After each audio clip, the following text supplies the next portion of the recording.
अगर दोस्तों आप भी सोच रहे हैं कि किस तरीके से आप एक अच्छी सैलरी वाली जॉब ले सकते हैं, या फिर आपके पास ऑलरेडी एक जॉब है और आप सोच रहे हैं कि यार मैं कैसे जो है इससे ज़्यादा पेइंग वाली जॉब को ले सकूं, तो दोस्तों ये चीज़ जो है ना, ये काफ़ी लोग ट्राई कर चुके हैं। मैं जानता हूँ ये काफ़ी लोग ट्राई कर चुके हैं और मैं भी ट्राई कर चुका हूँ। तो मैं ये नहीं कह रहा हूँ कि आप इसी चीज़ को अपनाइए, बस एक आपको आइडिया दे रहा हूँ। तो इससे पहले जब मैं 3 साल कॉरपोरेट में था, तो दोस्तों यकीन मानिए वहाँ पर जो मेरी सैलरी थी वो काफ़ी कम थी। मतलब आपको एक एग्जांपल दे के बता रहा हूँ कि उस टाइम पे जो मेरी सैलरी थी वो आप मान लीजिए कि 2.5 एलपीए थी। वहाँ पर मैंने 3 साल काम करा, उसके बाद मैं जॉब्स देखना स्टार्ट हो गया। 3 साल में मुझे लगा यार मेरा ना काफ़ी कंफर्ट जोन आ चुका है यहाँ पर, अब मुझे यहाँ से निकलना चाहिए, यही मेरे बेटर है, क्योंकि सैलरी भी कम है और 3 साल भी हो चुका है। और जब कॉर्पोरेट में आपको किसी ऑफिस के अंदर 5 6 7 साल हो जाता है ना, तो आपको दूसरी जगह स्विच करने पर बहुत मुश्किल हो जाती है दूसरी जॉब लेनी।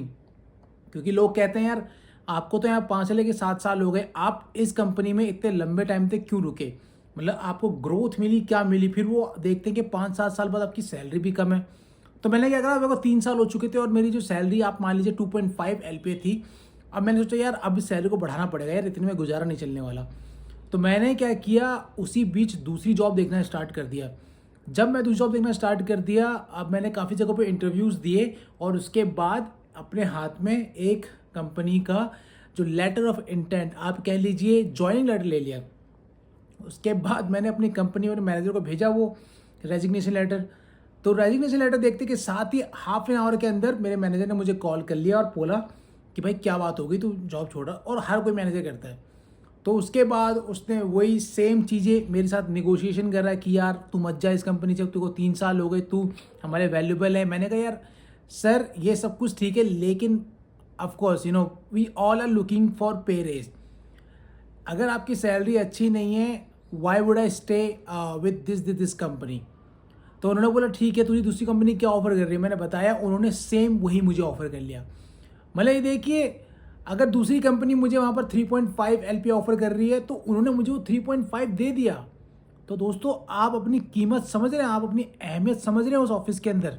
मतलब आपको 3.5 3.6 एलपीए आराम से दे सकते हैं और आप काम कर रहे हैं 2.5 2.6 पे, इतना बड़ा गैप।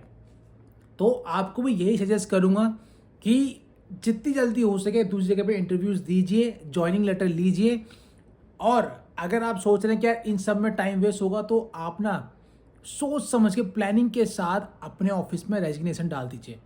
जैसे ही आप रेजिग्नेशन डालेंगे, बिल्कुल तहलका मच जाता है। अगर आपको काम करते हैं वहाँ पर 2 से 2.5 साल हो चुके हैं, तो वो आपके साथ निगोशिएशन करेंगे, आपको रोकने की पूरी कोशिश करेंगे, क्योंकि वो नहीं चाहते कि अपना टाइम और पैसा वो किसी एक न्यू एम्प्लॉय पे इन्वेस्ट करे जिसको ये सब कुछ सिखाना पड़े। तो वो चाहते हैं कि जब उसको हम सैलरी ऑफर करेंगे ही, तो इससे बड़े हम आपको सैलरी ऑफर कर देते हैं। तो दोस्तों ये टेक्निक आप अपना सकते हैं, मैंने भी अपनाई और एक काम करती है। हाँ, अगर आपको लगे यार आपने यहाँ पर रेजिग्नेशन दे दिया, अब इसके बाद यार हो नहीं पा रहा, काम नहीं बन पा रहा, ये लोग तो भाई मतलब कर भी नहीं, देखिए 99% केसेस में वो लोग आपके साथ निगोशिएशन करते हैं, आपको पूरी कोशिश करते हैं डिटेन करने की, कि किसी भी तरीके से हमारा जो एम्प्लॉय है वो ऑफिस छोड़ के ना जाए। तो फिर भी अगर 1% चांस ऐसा होता है कि वो आपके साथ नहीं करते हैं या फिर आपको सिर्फ 1 2 हज़ार बढ़ा के बोलते हैं, तो ऑफकोर्स आप रुक सकते हैं। और अगर आपको नहीं रुकना है, तो हर कंपनी जो अपने एम्प्लॉय को नोटिस पीरियड सर्व करने के लिए बोलती है, वो मोस्टली 60 डेज ही होता है दोस्तों।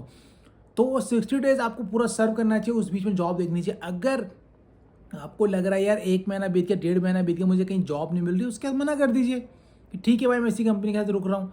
और इसमें कोई बेइज्जती वाली बात नहीं दोस्तों। जहाँ पर आपकी ग्रोथ की बात आएगी ना, आपको हमेशा रिस्क लेना पड़ेगा। आप रिस्क नहीं लेंगे तो आप जहाँ हैं आज, जहाँ हैं अगले 2 3 4 साल भी वहीं पे रुके रहेंगे। आपको अपना कंफर्ट जोन हटाना पड़ेगा, आपको अपने लिए लड़ना पड़ेगा। मैं लड़ा, मैंने ठीक है, उसके बाद मेरे मैनेजर ने मेरी सैलरी उतनी बढ़ा दी। उसके बाद मैंने क्या करा, मैंने 3 से 4 महीने वहाँ पर काम किया, क्योंकि अगर आपकी सैलरी में ग्रोथ हुआ है तो वो जो सैलरी आपकी बढ़ी है, आपको कम से कम 3 से 4 महीने का जो सैलरी स्लिप है वो चाहिए ही चाहिए दूसरी कंपनी को दिखाने के लिए। आप 1 महीने का लेके मत जाइएगा, कम से कम 3 से 4 महीने का चाहिए होता है दोस्तों उसमें। तो मैंने 3 से 4 महीने काम करा, उसके बाद क्या बोलते दूसरी कंपनी में इंटरव्यू दिया और आज मैं जेनपैक्ट में काम कर रहा हूँ और उससे ज़्यादा सैलरी मिली। तो इस तरीके से आपको प्लानिंग प्लॉटिंग करनी पड़ेगी अपने लिए, क्योंकि कंपनी तो चाहती है कि आप हमेशा एक ही सैलरी पे काम करते रहें इनके लिए। लेकिन आपको ही पता है, आप दिन रात कंपनी के लिए काम कर रहे हो, उसको ग्रोथ दे रहे हैं, वो आपको क्या दे रही है? कुछ भी नहीं। तो आपको अपनी ग्रोथ के लिए लड़ना पड़ेगा और उसके लिए सबसे बेस्ट है जो टेक्निक्स मैंने बताई हैं, इनको फॉलो कीजिए, आपको रिजल्ट ज़रूर मिलेगा। और ऐसा कोई भी आपके दिमाग में कोई क्वेश्चन हो कॉर्पोरेट से रिलेटेड, तो कमेंट कीजिए। I will make a video on it और I will reply you in your comment for sure.